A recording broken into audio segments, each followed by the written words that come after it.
Asanteni sana, and thank you very much for your comments and your words of encouragement.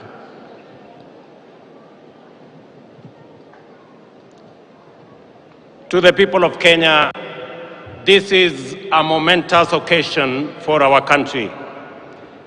Our politics and our elections have never failed to be emotive, engaging, and dramatic. The most recent installment, however, showcased our most exemplary democratic performance. This day comes on the back of a peaceful election following an intense issue-based campaign in which major coalitions made up of strong political parties canvassed their agenda and took it for examination by the people of Kenya. The Independent Electoral and Boundaries Commission stewarded a transparent and credible election whose result faithfully reflects the democratic will of the people of Kenya. Dissatisfied parties exercised their right to petition before the Supreme Court, whose proceedings and determination not only gave comfort to the doubtful, but also restored faith in our electoral and judicial institutions. Many countries aspire to have moments like this, and we as Kenyans should not take ours for granted. This is the third election under the Constitution of Kenya 2010 and the second peaceful transition. We have had a robust conversation about this moment and what it demands of us. And we have sought to answer the question whether this is a constitutional moment or an economic moment. In this process, we have demonstrated the maturity of our democracy, the robustness of our institutions, and the resilience of the Kenyan people. My competitors and I mobilized vigorously to offer the citizens of Kenya the most appealing agenda as well as the best roadmap to achieving it. I remain firm in the conviction that all sides in the last election did their best to present a pathway to actualize the people's aspirations. The just concluded election was a choice between competing ideas towards the Kenya we want. Elections and democracy entail unifying competition, not divisive rivalry. The performance of our security services, the performance of the IEBC, and the judiciary was put to severe test. By and large, these institutions lived up to our expectations. We can only aspire to do better in future, and I give my undertaking that my administration shall work to ensure that the bar is raised even higher for the next general elections. A significant dividend of our electoral and democratic process is the tremendous achievement we made in breaking the glass ceiling by enhancing the participation of women in leadership. 7 women were elected as governors, up from 3 in the last election. 29 women were elected as members of the National Assembly, up from 23 in 2017. 7 women deputy governors and 3 women senators were elected as well. It is very clear that this election had many winners, far exceeding those who were actually elected. By far,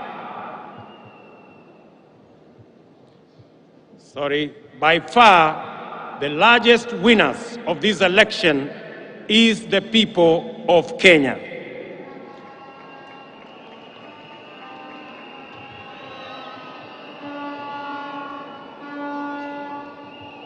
We have done well as a nation.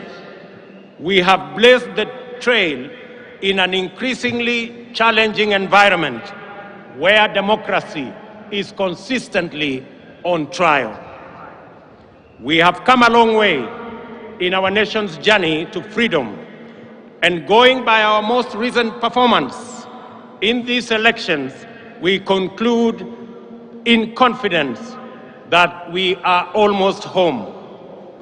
Allow me, ladies and gentlemen, to single out the Independent Electoral and Boundaries Commission for special commendation for the courage to do the right thing under exceptionally challenging circumstances. As an institution, they have set a new standard in public service that is uncompromising, professional, and exemplary, while raising the bar of integrity of our public officials and public institutions. It is appropriate to single out for special mention the chair of the IEBC, Wafula Chebukati, for standing firm, resisting bribery, resisting intimidation, and resisting blackmail, and doing the right thing. It is also appropriate to celebrate our judiciary for sustaining its tradition of boldly giving much-needed guidance, especially in allaying post-election anxieties and resolving grievances in a sensitive, credible, and authoritative manner. Judiciary's articulation of the aspirations and standards enshrined in the Constitution has deepened our democracy and institutionalized our rule of law. Our judiciary is now, without a doubt, Kenya's biggest constitutional dividend. The judiciary has successfully arbitrated 3 election disputes and defended the nation against formidable onslaughts on our Constitution.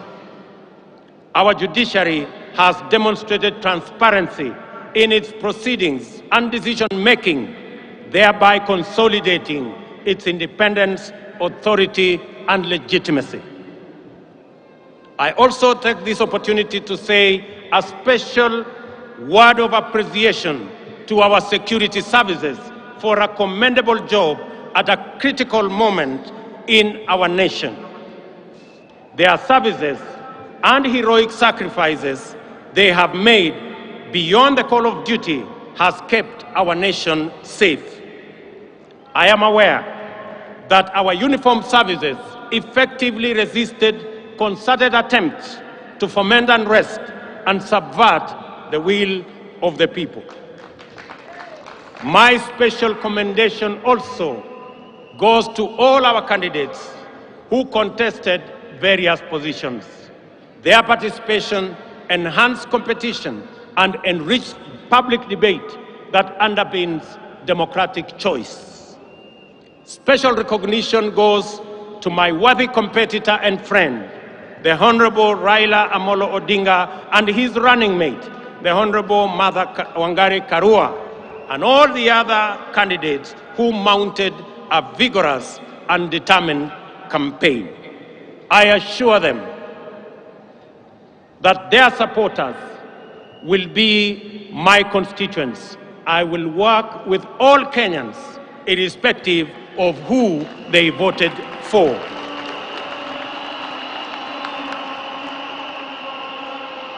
Our special gratitude also goes to millions of Kenyans in the hustler movement for tirelessly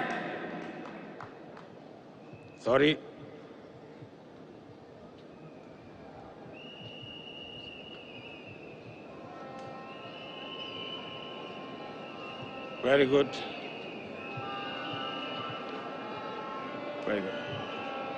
Our special gratitude also goes to millions of Kenyans in the hustler movement for tirelessly mobilizing for the campaign and executing a historic revolutionary feat, perhaps as great as the daring exploits of our legendary freedom fighters. This includes all our campaign volunteers, agents, mobilizers, and those who contributed whatever they could in whatever form to keep the movement going. I also appreciate our religious community and institutions for their support, their prayers, and encouragement. I commend the Church in particular, and in equal measure, the Islamic religious leadership for their considerable support to us and our campaign. We also appreciate them for continuously exploring avenues for interfaith understanding and solidarity, which have gone a long way to enhance tolerance and cohesion in Kenya. Faith-based institutions continue to play a noble and indispensable role in our communities, and I commit that we will enhance our partnership, build on our collaboration, and enhance our support to them. At this juncture, it is important for me to speak directly to the youth, and especially those who participated in one way or another in the election campaigns. I commend you for resisting pressure and enticement to be misused as agents of conflict and disruption during the electioneering period. I also congratulate those who went out to seek various roles within campaigns and election, thus playing their part in keeping Kenya's democracy robust. Even if your candidate did not win, your participation in the activities of our political parties, campaigns, and elections is the beginning of political internship. My political journey, similarly, began as a young campaign volunteer, fresh out of university in 1992. Your experience and lessons learned should form the basis for your leadership journey going into the future. We have all therefore emerged out of this contest stronger, more united, and alive to the issues that are common to all of us. We should remain conscious that we have all been elected to work together in ensuring that our children go to school, our people have food and decent health care, and our young people have jobs, and our workers have dignified livelihoods. For we believe strongly that every hustle matters. Dreams and ambitions live in the hearts of Kenyans who struggle daily against daunting odds, often with nothing except stubborn hope. Some succeed, others fail, while others also do not even get a decent chance. Before the nation and the world today, I stand with great humility and profound joy as a living testimony that with faith in God, willingness to work hard, and a commitment to a vision, dreams can become reality in the fullness of time. I promise to throw open every door of opportunity and to keep every door open until success stories become the norm rather than the exception, and urge all other leaders to do the same so that we can together expand opportunity and chance for many of our citizens. Ladies and gentlemen, we should consolidate our success in the just concluded elections and enhance the capacity and performance of our governance institutions. The innovative deployment of technology to secure election results has been the Electoral Commission's pioneering breakthrough. Going forward, we will support the IEBC's institutional capacity so as to expand the deployment of technology to cover all elections, from those of MCA to those of the president. I also believe that there is tremendous opportunity for IEBC to support electoral processes in our political parties as part of the broader democratic development. To consolidate the place of the judiciary in our constitutional and democratic dispensation, my administration will respect judicial decisions while we cement the place of Kenya as a country anchored on democracy and the rule of law. Our campaign for financial independence of the judiciary has paid off with the implementation of the Judiciary Fund on July 1 this year. My administration will scale up the budgetary allocation to the judiciary by an additional 3 billion shillings annually for the next 5 years. These resources will support the bottom-up scaling of justice by increasing the number of small claims courts from the current 25 to 100. We will also work with the judiciary to build high courts in the remaining 7 counties and magistrates' courts in the remaining 123 sub-counties, and support their ongoing digitization program.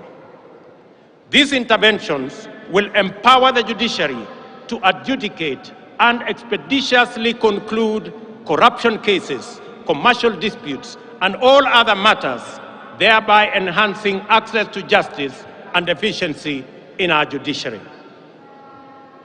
To further demonstrate my commitment to the independence of the judiciary, this afternoon I will appoint the 6 judges already nominated for appointment to the Court of Appeal, which was done 3 years ago by the Judicial Service Commission. And tomorrow, I shall preside over their swearing in so that they can get on with the business of serving the people of Kenya.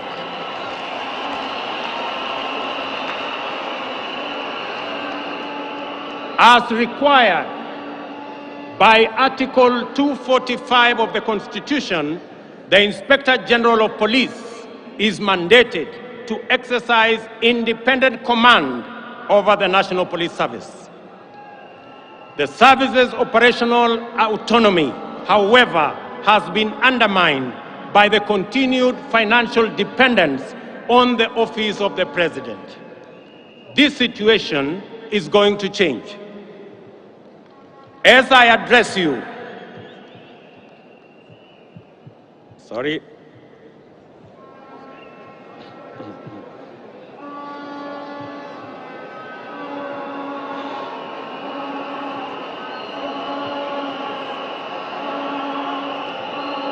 one moment. Good. There we are. As I address you, I have instructed that the instruments conferring financial autonomy to the National Police Service by transferring their budget from the Office of the President and designating the Inspector General as the accounting officer be placed on my desk for signature this afternoon.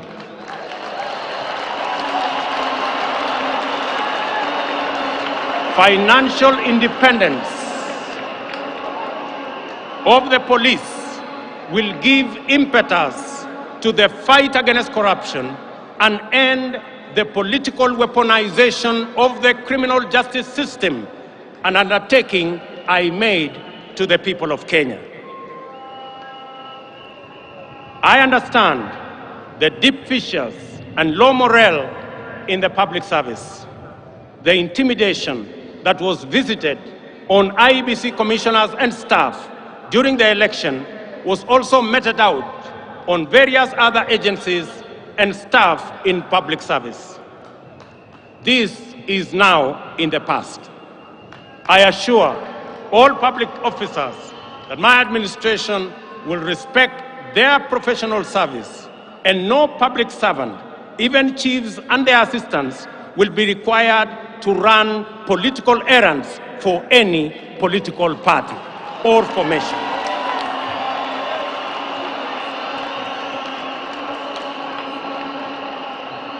Ladies and gentlemen, we anchored our campaign on the platform of the economy premise on job creation and the well-being of the people of Kenya, and we have been working continuously on the measures to bring down the cost of living. Our people are confronted daily with increasingly unaffordable prices, especially food and transport. In our economic forums across the country, during the campaign, citizens consistently shared their anxiety, their pain, and their fury on this matter. It therefore calls on us for urgent and decisive resolution. The interventions in place have not borne any fruit. On fuel subsidy alone, the taxpayers have spent a whopping 144 billion, 60 billion in the last 4 months alone. If the subsidy continues to the end of the financial year, it will cost taxpayers 280 billion, equivalent to the entire national government development budget. Additionally, there was an attempt to subsidize unga in the run-up to the election, a program that cobbled up 7 billion in 1 month.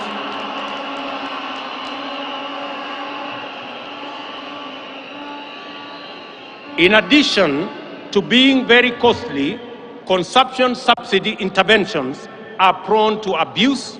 They distort markets and create uncertainty, including artificial shortages of the very products they seek to subsidize. The cost of living challenges are related in our respectful submission to production.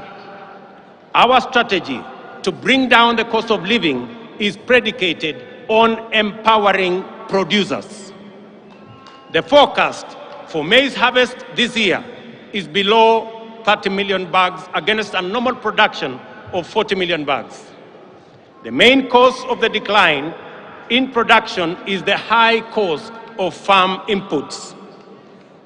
Our priority intervention, therefore, is to make fertilizer, good quality seed, and other agricultural inputs affordable and available. For the short rains,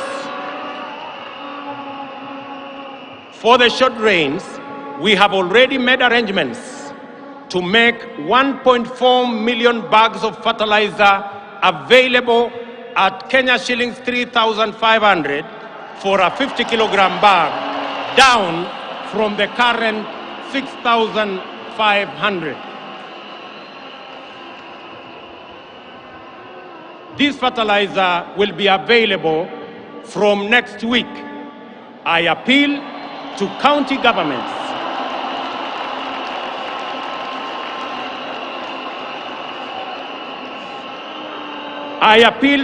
governments in eastern, central, and western regions, where we are expecting short rains, to work with us in making sure that this fertilizer is available to all farmers in that region, so that we can begin the journey to increase our food production initiatives.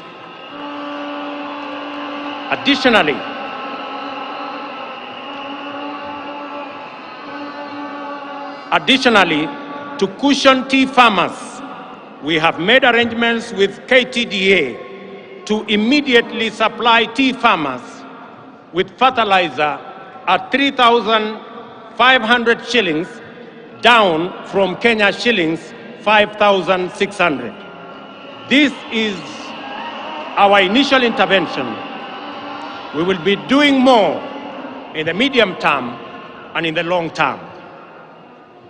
We are alive to the challenges of drought that face 7 counties, which are now at alarm, or 13 that are at alert stage, respectively. We are determined to ensure that no county slips into emergency phase, and will coordinate with county governments, which are the first line of our response. And I want to ask my colleagues, governors from Kenya, and especially those regions, to work with us in this endeavor. We are mobilizing resources to reverse this situation. Our goal is not just to provide relief and recovery to restore the situation, but to invest and unblock the huge economic potential of rangelands that constitute 2/3 of our country. Jobs, ladies and gentlemen, is our other priority. It is time for us to stem the tide of youth unemployment. Every year, 800,000 young people join the workforce, and over 600,000 of them do not find opportunities for productive work. Moreover, our young people in cities and towns face very hostile environments, many times treated as a nuisance and their hustles criminalized. Those who seek to set up formal businesses are faced with a bureaucratic monster that is multiple licenses. Our immediate agenda is to create a favorable business and enterprise environment, decriminalize livelihoods, and support people in the informal sector to organize themselves into stable, viable, and credit-worthy business entities. This is the essence of the bottom-up economic model, which creates a path for traders and entrepreneurs to build linkages, experience safety, and enjoy security as they go about their enterprises. We will work with county governments to create frameworks that provide secure trading places in our cities and in our towns. We have committed specifically in the city of Nairobi to work with the county government of Nairobi to build an additional 20 markets in the city of Nairobi alone, as we work with other counties to achieve their plans. Financial inclusion and access to credit are critical in addressing the fundamental factors of cost of living, job creation, and the people's well-being. We shall take measures to drive down the cost of credit. Our starting point is to shift the Credit Reference Bureau framework from its current practice of arbitrary, punitive, all-or-nothing blacklisting of borrowers, which denies borrowers credit. We will work with credit reference bureaus on a new system of credit score rating that provides borrowers with an opportunity to manage their credit worthiness. This will eliminate the culture of blacklisting. In our engagements, traders also complain about the onerous burden involved in cash transactions exceeding 1 million.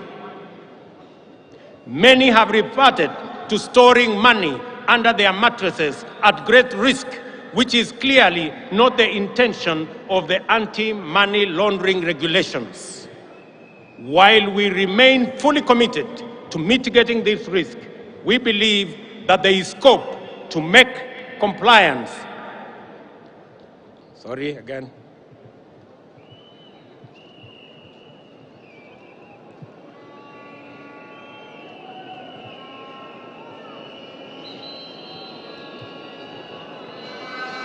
Very good.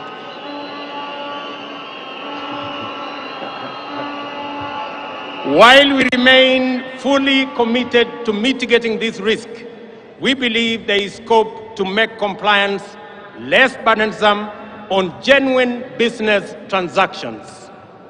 I have been assured by the central bank that work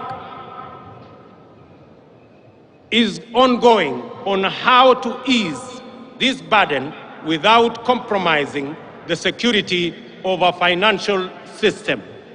Shortly, I will be announcing to the country what we have agreed with the central bank so that Kenyans can go ahead and facilitate their transactions without unnecessary impediments. Ladies and gentlemen, we shall implement the Hustler Fund, dedicated to the capitalization of micro, small, and medium enterprises through chamas, SACCOs, and cooperatives to make credit available on affordable terms that do not require unnecessary collateral.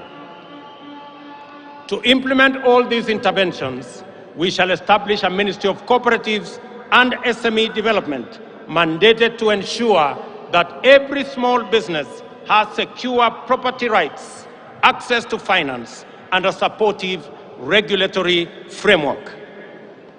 Furthermore, to deal with the huge challenge of youth unemployment, we will roll out our social and affordable low-cost housing program, targeting an average of 250,000 units every year. This will create opportunities in the entire job market.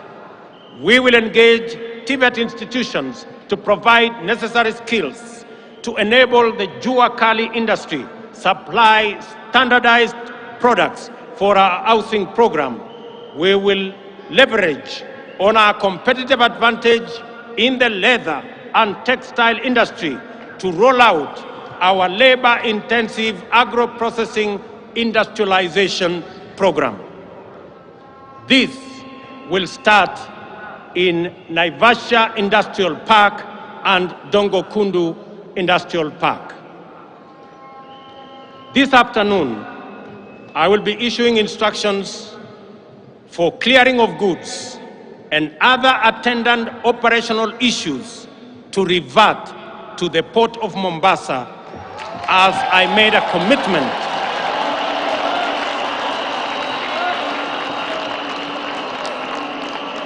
to Kenyans.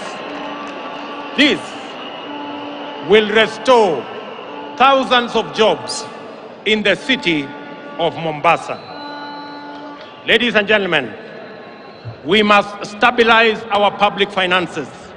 This year, we will spend 60% of our revenues to service our debt.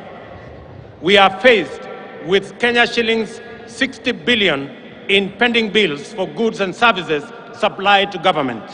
Clearly, we are living beyond our means. This situation must be corrected. I am aware that many individuals, families, and their businesses have been driven to ruin and forced to shut down over government unpaid bills. We shall give priority to the expeditious resolution of our pending bills so that the government can meet its obligation and facilitate better economic performance. In the coming weeks, we shall advise government creditors on the mechanisms for the resolution of their outstanding payments. We are committed to ensuring that they are paid in the shortest time possible. Additionally, we urgently need to expand our tax base. Our job creation agenda and the capitalization of our SMEs will go a long way in broadening our tax bracket. We will make KRA more professional, efficient, responsive, and people-friendly. I urge taxpayers to respond by undertaking their patriotic duty and pay their taxes. In furtherance to this, oversight institutions such as the Auditor General and the Controller of Budget will be adequately funded to execute their mandates. On the matter of gender parity, I am committed to the 2/3 gender rule as enshrined in our Constitution. We will work with Parliament to fast-track various legislative proposals and establish a framework that will resolve this matter expeditiously, as I promised in our manifesto. The participation of women in our governance does not make us lesser, it makes us greater. And their role can no longer be nominal, it must be substantive.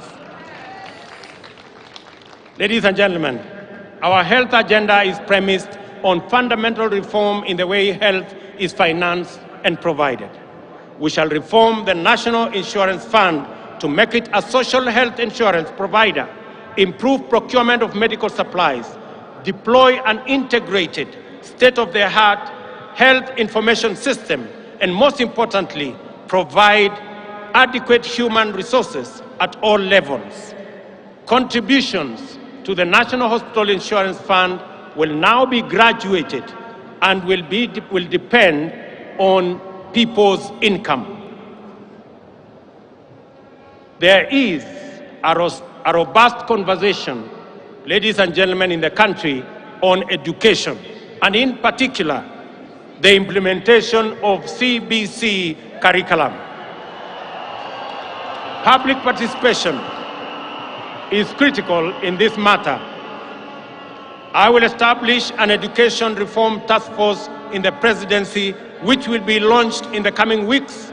It will collect views from all players in line with the constitutional demand of public participation, and we are particularly alive to the anxieties of parents on the twin transition of the last 844 class and the first CBC class in January next year. I assure all that there will be a solution to the matter before then.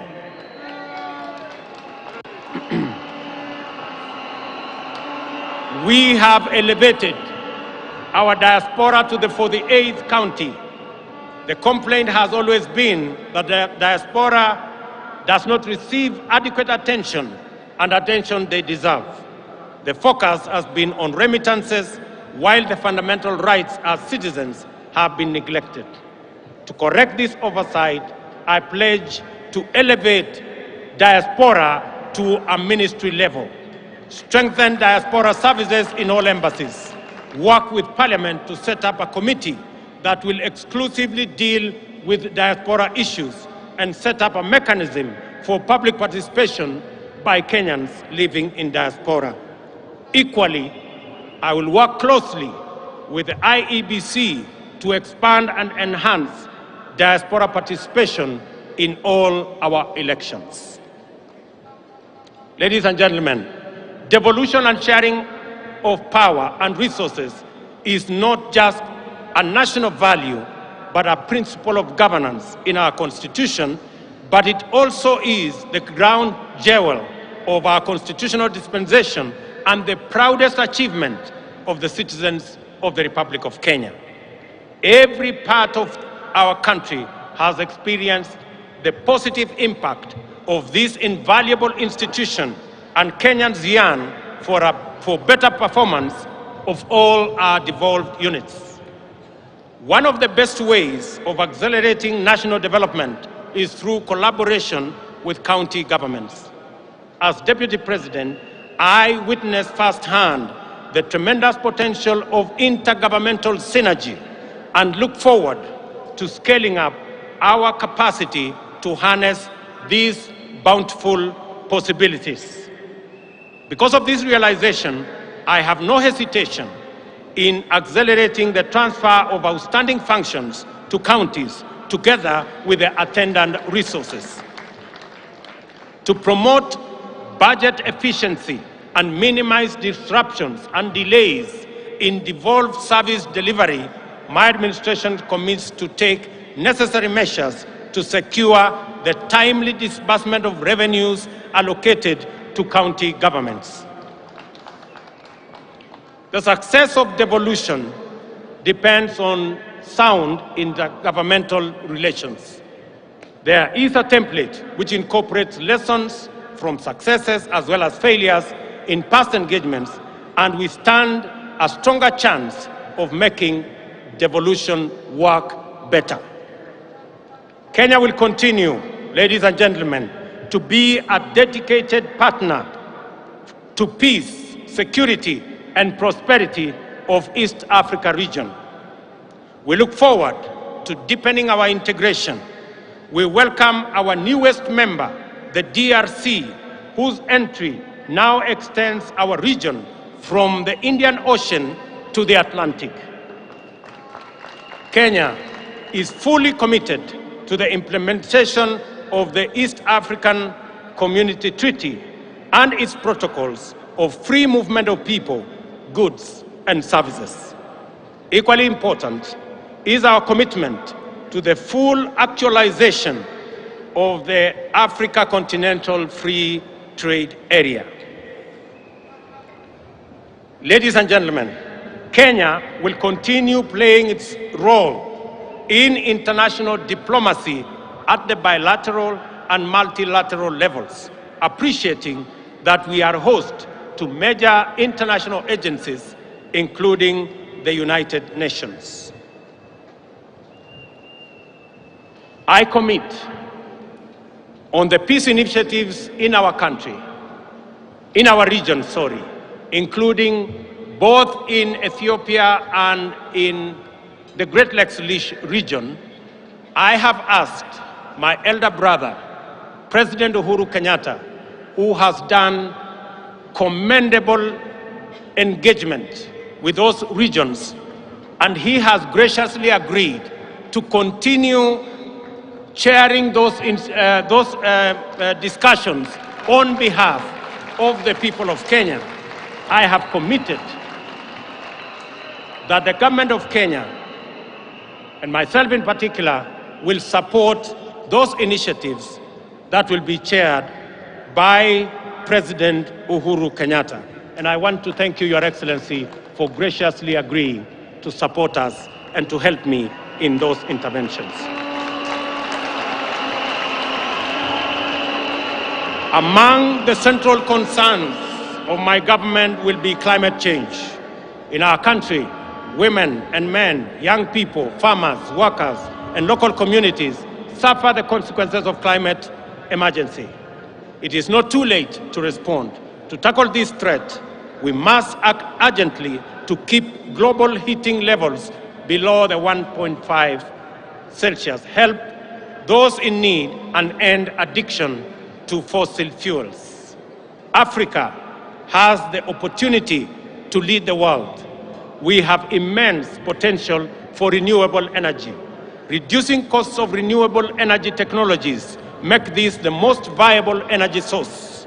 Kenya is on transition to clean energy that will support jobs, local economies, and sustainable industrialization.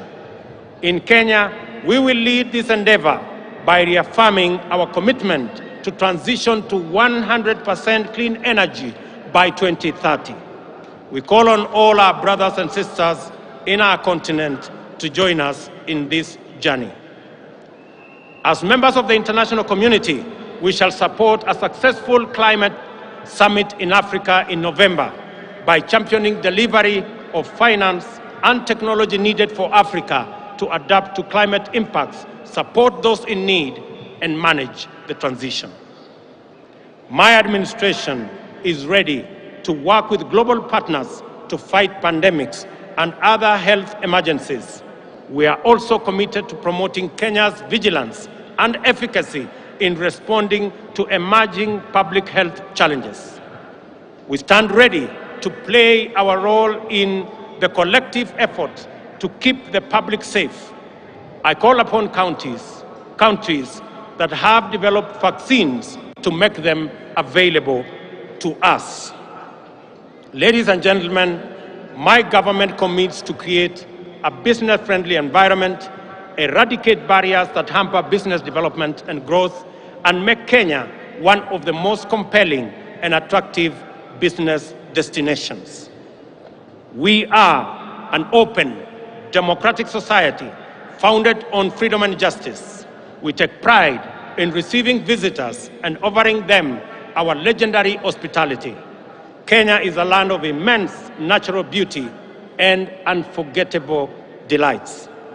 Ladies and gentlemen, I stand here on my day one as president, I make a commitment that in the days ahead, I will make pronouncements that are going to better define the trajectory of my administration. I promise to make every Kenyan proud and to ensure the economic well-being of all of us. Without exception, ladies and gentlemen, I want to thank you for being patient with us, and I want to commit that I will work hard for all the people of Kenya, irrespective of who or how they voted. I also promise to work with all the leaders,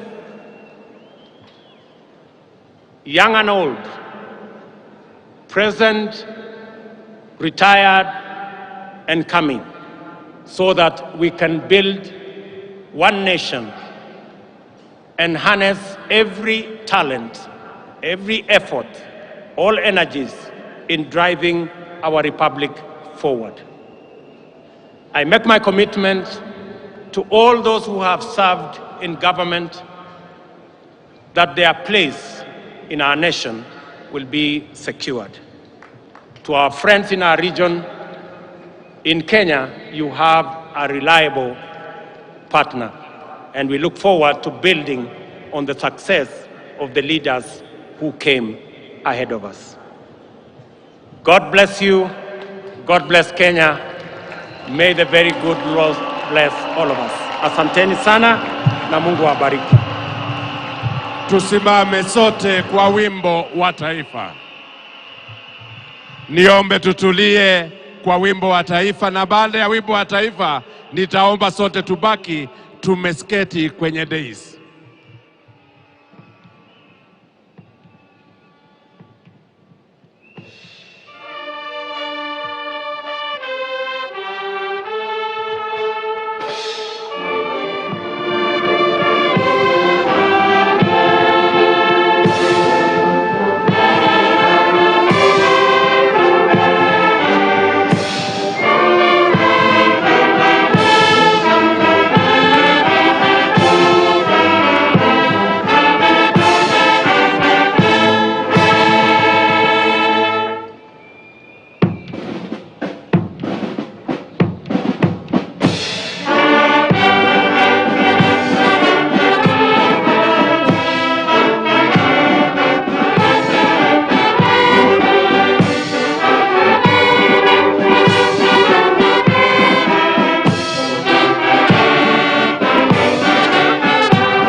I wish to most humbly request Your Excellencies and all those in the presidential days that we remain seated as we prepare departure protocols.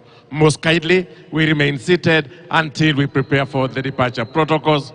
Na niombe ya kwanza tulete msafara wake Mheshimiwa Uhuru Kenyatta, the immediate former president.